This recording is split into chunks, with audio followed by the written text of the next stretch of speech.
Hi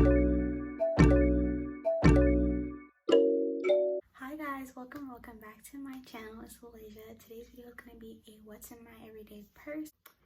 This is my purse. This bag is a Jet Set large Saffiano crossbody. I hope I'm saying that right. We're going to go ahead and get into what's inside, so keep watching. So the first thing I have is my wallet, my key, AirPod, I have my charger, mascara, some lip gloss, EOS CeraVe Daily Moisturizing Lotion, 2 black masks. I always keep black masks because black goes with everything. These cleansing wipes,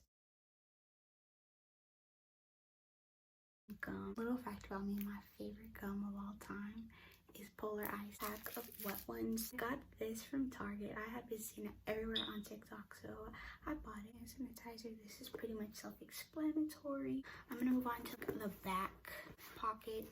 Some Advil, some pads. So I wanted to show you what the bag looks like completely empty. The back pocket is pretty like deep, but I have a lot of stuff, so it's kind of like bulky when I pack it. That is it for what's in my purse. Thank you guys for watching. I'll see you in my next video. Bye.